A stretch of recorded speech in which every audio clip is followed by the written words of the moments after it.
ठीक है। इसमें क्या होता है, जब लो पावर फैक्टर मतलब हाईली इंडक्टिव किसी को, जब आपका पोटेंशियल कॉइल जो है अगर हाईली इंडक्टिव है तो उसका पावर फैक्टर क्या हो जाएगा, बहुत लो हो जाएगा, जिसके वजह से बहुत ही एरर्स प्रोड्यूस होते हैं। ठीक है, सीरियस एरर्स होते हैं जो कि आपके रीडिंग्स को क्या करते हैं, अफेक्ट करते हैं।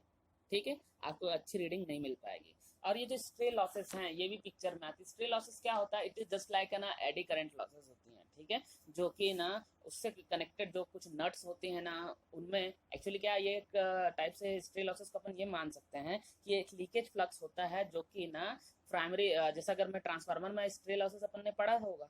ठीक है, तो स्ट्रे लॉसेस क्या होती है, अगर आपकी प्राइमरी में जो फ्लक्स इंड्यूस हो रहा है और वो सेकेंडरी से लिंक नहीं कर पा रहा है ना, तो कहीं ना कहीं जो है उसके जो नट्स हैं बोल्ट्स हैं उनमें क्या हो जाता है, ये एडी करंट को प्रोड्यूस करती हैं। ठीक है, तो जिसके वजह से ये डायरेक्ट अपोज तो नहीं करता है करंट को, लेकिन कहीं ना कहीं क्या होता है, लॉस होता है एनर्जी का, पावर का। तो ये था आपका डायनेमोमीटर टाइप वाट मीटर।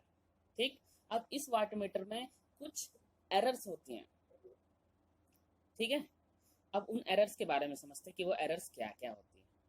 तो इनमें क्या होता है, सबसे पहला एरर होता है error due to potential coil inductance. ठीक है, हमारा पोटेंशियल कॉइल कौन सा है, जो मूविंग कॉइल है ना, वही होता है आपका पोटेंशियल कॉइल। ठीक है, उसमें क्या होता है, इंडक्टेंस होता है।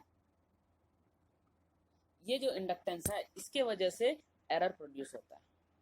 ठीक, तो इसके वजह से क्या होता है कि जो रीडिंग है आपकी उसमें क्या होता है, एरर दिखता है, एरर आता है, मतलब एग्जैक्ट रीडिंग नहीं मिलती है। अब इसके वजह से क्या होता है कि ये हाई रीडिंग देगा जब लैगिंग पावर फैक्टर रहेगा, और लो रीडिंग देगा जब ये क्या होगा, आपका लीडिंग पावर फैक्टर रहेगा। क्लियर। अब जो इंडक्टिव नेचर का है pressure coil, voltage coil, moving coil जो है ना, उसकी प्रॉपर्टी अगर आपका क्या है कि इंडक्टिव है, तो इसके वजह से उसके ऊपर कुछ फर्क पड़ेगा।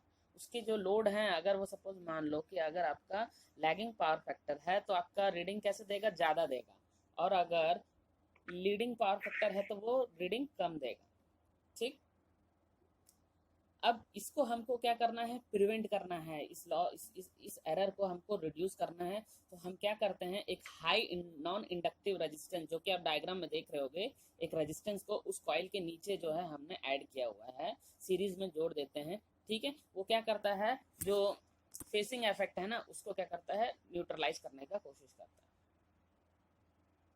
ठीक, अब सेकंड आता है आपका error due to loss in the potential coil और करंट कॉइल, जो पावर लॉस हो रहा है ना उसके बारे में।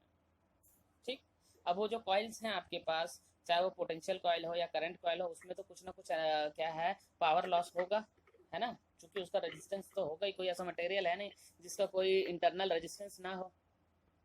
तो उसमें से करंट फ्लो होगा, तो फिर क्या होगा, इन टर्म्स फाइनली क्या होगा, पावर का लॉस होगा।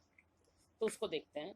तो जो अदर पॉसिबल एरर्स में आता है आपका ये पावर लॉस। ठीक है, जो कि कॉइल्स में होता है।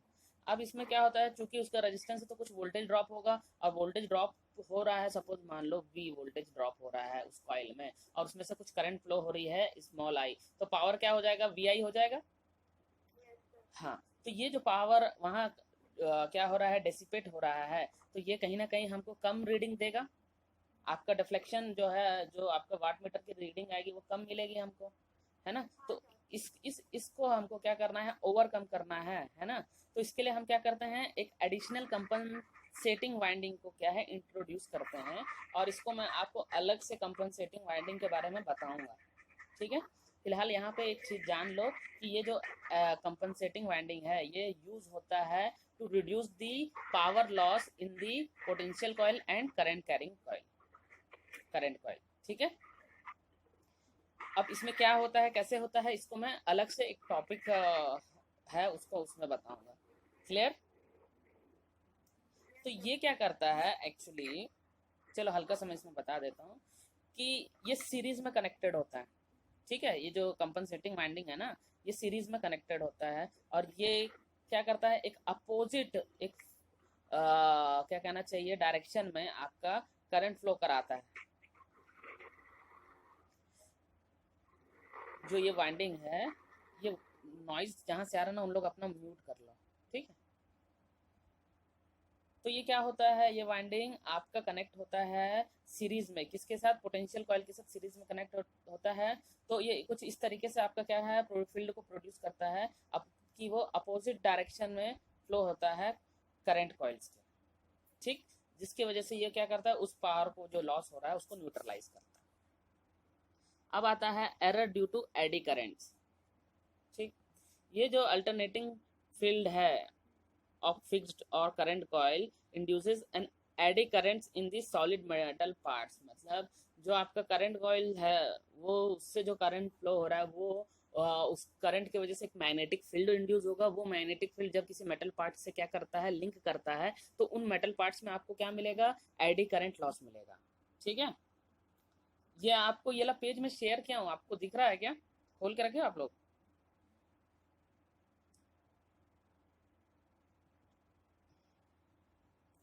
व्हाट्सएप ग्रुप में देखना, मैं एक पेज शेयर कर रहा हूँ अभी। हाँ हाँ, ये ऑलरेडी मैं से आपको भेज चुका हूँ इस चीज़ को, मटेरियल को, ठीक है। तो ये error due to eddy currents क्या होता है कि जब आपके करंट कॉइल से करंट फ्लो होता है तो बिकॉज ऑफ दैट करंट वो अल्टरनेटिंग का नेचर का रहता है, ठीक है। उसकी वजह से क्या होगा, आपका एक मैग्नेटिक फील्ड प्रोड्यूस होगा। वो फील्ड किसी मेटल पार्ट से जब लिंक करेगा तो उसमें ईएमएफ प्रोड्यूस करेगा। Because of that EMF there will be an current, जिसको हम एडी करंट कहते हैं। अब वो एडी करंट क्या होता है, मतलब एडी करंट प्रोड्यूस हो रहा है, मतलब कुल मिला के आपका क्या हो रहा है, लॉस ऑफ पावर है, ठीक। तो इसको अपन को रिड्यूस करने के लिए, इस एरर को हम रिड्यूस करने के लिए, जैसा हम ट्रांसफार्मर्स में करते हैं, तो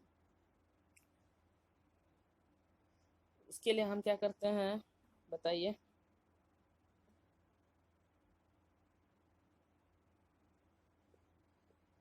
तो ये जो एडी करंट्स होती हैं सॉलिड मेटल पार्ट्स में होती हैं, जिसके वजह से क्या होता है उनका खुद,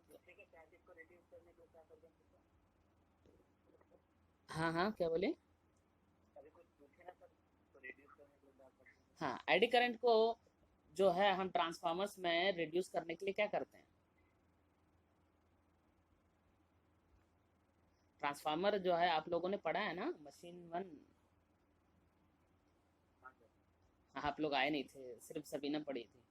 Sabina, you have to answer.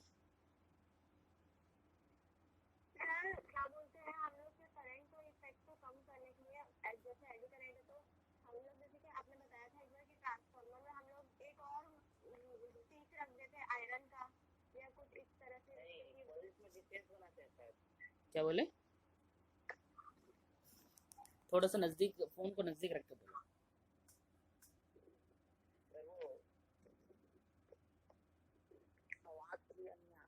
हाँ हाँ बोलो बोलो बोलो।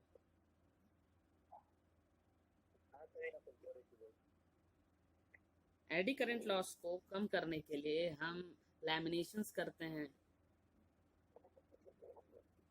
ठीक है। सिलिकॉन मिलाते हैं 3 to 5%, 3 to 5 or 4%, ठीक है। लैमिनेशंस करते हैं और उनको पतले पतले पीसेस में एक कंप्लीट, अगर लोहे का टुकड़ा लेता हूं मैं तो उसमें क्या होगा, करंट इजीली फ्लो हो जाएगा, एडी करंट। एडी करंट क्या होता है, एडी मतलब हिंदी में होता है भंवर। और वो भंवर, जैसे हम पानी, शांत पानी में अगर एक पत्थर का टुकड़ा फेंकते हैं तो धारा जो भंवर उत्पन्न होता है वो किनारे तक फैलते हुए जाता है ना, ठीक वैसे एडी करंट भी होता है। लोहे के किसी बड़े से टुकड़े में अगर प्रोड्यूस होता है तो वो ऐसे फैलेगा सरफेस पे। तो उसको कम करने के लिए क्या करते हैं अपन, एक उस लोहे का जो कोर होता है ना आपका, उसको अपन पतले पतले स्लाइसेस में काट के उसको एक दूसरे से इंसुलेट करते हैं, ठीक है, लैमिनेशंस के थ्रू। ये सारी चीजें करते हैं अपन क्या करने के लिए, एडी करंट लॉस को कम करने के लिए ट्रांसफार्मर्स में, ठीक है। तो ये सारी जो लॉस को रिड्यूस करने के लिए, न्यूट्रलाइज करने के लिए जो इफेक्ट्स हैं, ये सारी चीज़ें हम एम्प्लॉय करेंगे। लेकिन किसको, जो फोर्थ लॉस आप देख रहे हो, error due to stray magnetic field, ये एक्चुअली दोनों के लिए काम आता है, ठीक है। लेकिन इसको दिखाया, इसको बताया गया है फोर्थ नंबर में, स्ट्रे जो मैग्नेटिक फील्ड है ना, उसके लॉस को कम करने के लिए दिखाया गया, बताया गया है, ठीक है। अब इसमें जो है एडी करंट लॉस में, तो ये क्या करता है, this altars the magnitude and face of the magnetic field causing deflection, ठीक है। तो ये जो एडी करंट लॉस है, तो ये जो एडी करंट फील्ड है ना, एडी करंट की वजह से जो फील्ड प्रोड्यूस होता है, आप लोग का अभी मैं थोड़ी देर पहले ही बता रहा था डैम्पिंग के बारे में, ठीक है। तो तब मैं आपको बोला कि ये एल्यूमिनियम का डिस्क जहाँ रहता है ना, वहाँ पे हम जो है मोस्टली क्या है, ठीक है।